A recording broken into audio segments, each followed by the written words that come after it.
Hey everybody, welcome to Papa Bear Gaming. This is going to be a different kind of video. It's 10 questions about games. It's a video response. I've seen a lot of YouTubers do these. Figured it was time for my response. Mr. Galloway Gaming 75 challenged me to do a response, and here I am. So let's get into it.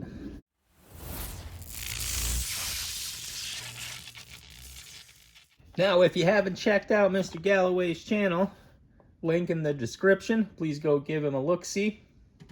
He's got a lot of video game content. He does reviews on emulation consoles and portable handhelds and so on. Does a lot of pickup videos and showcases a lot of cool, neat stores and cool hangout spots around the area where he lives in. And we're watching one of those videos now. So without further ado, let's get into the first question. What sort of games do you like to play? Well, I think what I've been playing the most now are survival craft games. Games that don't necessarily have an ending. I can play them until I'm bored. Games that kind of give you free range, right? I don't necessarily like linear stories. I do enjoy a good action game with a nice story, but the games I gravitate to mostly are open world builder type games like SimCity. There's a couple other games that I play, but it's that's one that comes to mind for sure. Next question is, how much time do you play? Well, that really depends on what's going on. I got a full-time job. I have kids. It's that takes up a lot of my time. So whenever I do get a chance to play video games, I do play it, but I want to say my weekly average is probably pretty low. A couple hours here and there if I could squeeze it in. I don't think I've had a week where I've played more than 10 hours in any given week in the last, I don't know how many years. I used to be a much more avid gamer. That's before I started a family. But, I guess as we all get older, we have to make decisions, right? But currently, what I'm thinking about is, sure, I have a lot of games that I don't have time to play. But once I hit retirement age, those games are going to get a lot of use. Let me tell you. But anyway, moving on to the third question. Do you think games can be educational? Well, of course, games can be educational. That's how I learned about most of the sports I knew. I'm not a big sports guy, but I do like basketball, and one of the first games I ever got on the Super Nintendo was like NBA Live 95. So I pretty much learned everything I know from that game about basketball. I also learned that, like in Super Mario, you walk around the world and you get to pick up coins. And they're just laying all over the place. You just gotta, look down sometimes to find them. And then also, too, Sonic taught me that if I hit something really sharp in the real world, I'll lose all my valuables. Mainly in terms of medical bills. So, yeah, games for sure can be educational. So the next question is, question number 4, what don't you like about video games? Well, there are a couple things. I do have a list of things that I do not like about video games, and it mainly has a lot to do with where the video game industry is progressing now. And I think maybe that's why I like being a retro gamer too.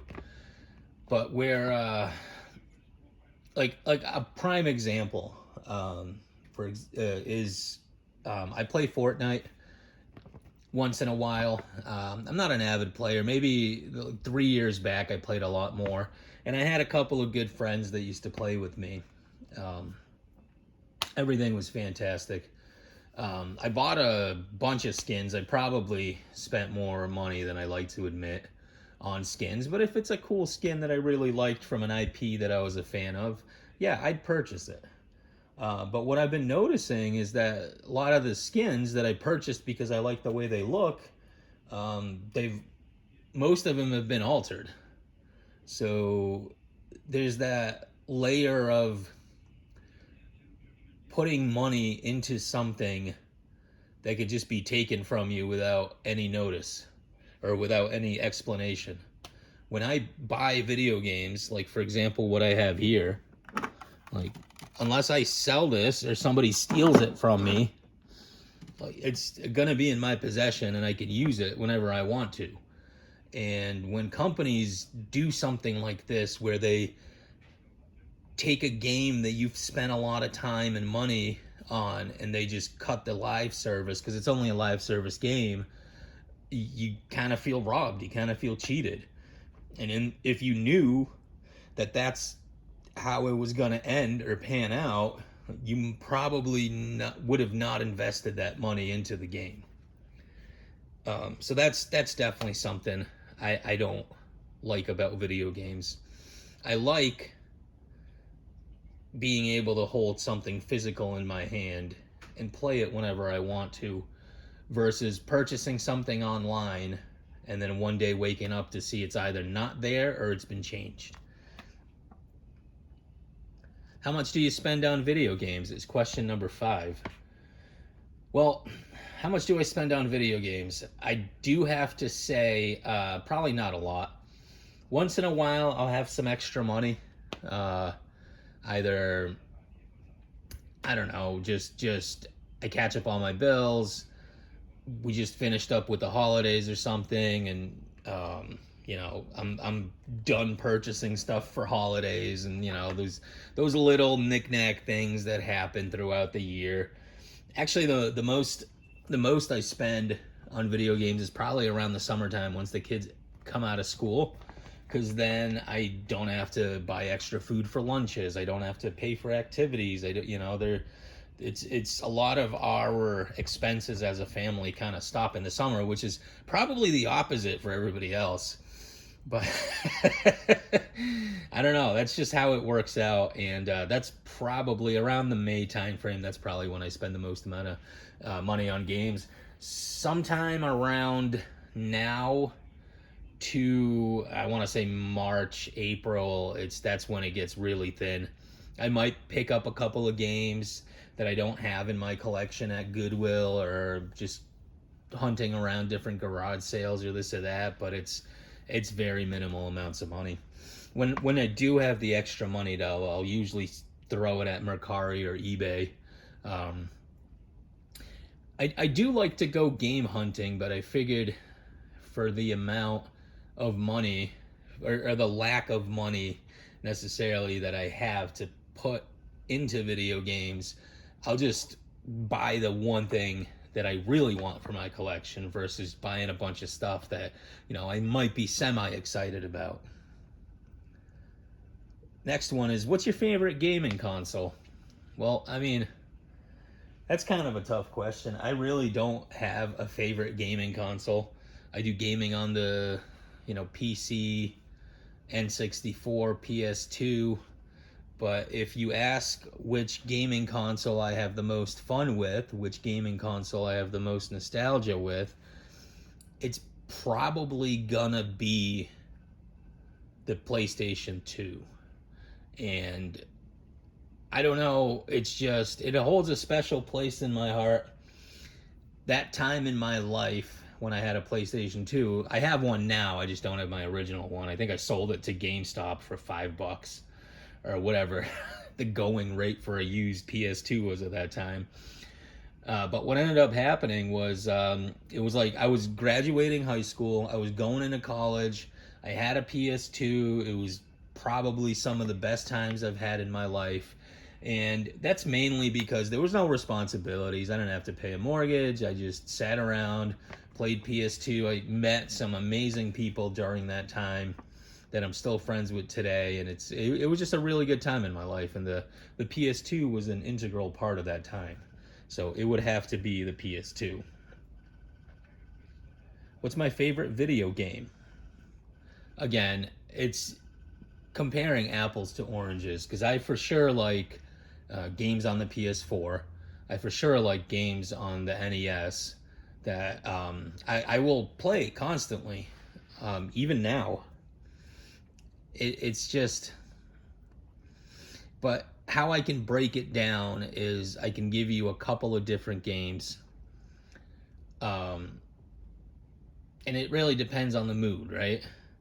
So the one game that I think is extremely well polished and I absolutely love and have played it through multiple times in my life and will gladly do it again, the game would be Batman Arkham Knight. And that's a game that I've beaten multiple times in my life and I would gladly go back and beat it again. I just thought it was well made. I thought everything was balanced out perfectly. I know there's a lot of negative feedback about the car parts being too much or the tank parts being too much, but I thought it balanced out really well. The action was fast, and it took a. I don't want to say it was an easy game, but it took a little bit of skill, not as much as, let's say, Dark Souls or something, but the difficulty level, even on the plus game, was good enough where like you still had fun without getting too frustrated. There were some parts that I had trouble with, but I ended up getting past it and I could gladly go back to it again. Now, the game that I probably spent the most amount of time is actually a PC game, and it's called RimWorld. And it's basically you land, or you crash land on a planet, and you basically start up a colony, right? You start scavenging for food, you start building shelter, and all these different crazy events happen, like traders, animal attacks, like it just the list goes on and on and on and on, and it's just infinitely moddable. You can add extra races, you can add whatever, and I've probably spent an embarrassing amount of time playing that game, but that's the one that I've spent the most time on. But yeah, so those are probably the two games that I like the most and can always come back to. And there's a number of SNES games that I absolutely love, but I guess this isn't a list video, right? This is just an answering questions video. So, my favorite video game movie. My favorite video game movie, I thought the Sonic movies were pretty good. I know a lot of people have been saying Pixels. Pixels is pretty good. I like that one. But I think I'm going to have to go with Wreck-It Ralph. I thought Wreck-It Ralph did a pretty good job of kind of showing a world as if the video games like lived in an arcade. There's the fear of getting unplugged. There's the all the characters are doing their own funny things after quote unquote work after the arcade closes. Like I thought that was done really fun. I thought that was done in a really fun way, and I thoroughly enjoyed it for sure. The second one I didn't like as much because it was less video game focused. It was more focused on like the internet, which at that point I was like, whatever. But the first one for sure. That's got to be my favorite video game movie. Now, my favorite video game character. There's just no way to answer that one. It could be anybody from Scorpion, Cyrax, Baraka, and so many good characters in the MK universe, all the way down to like Super Mario.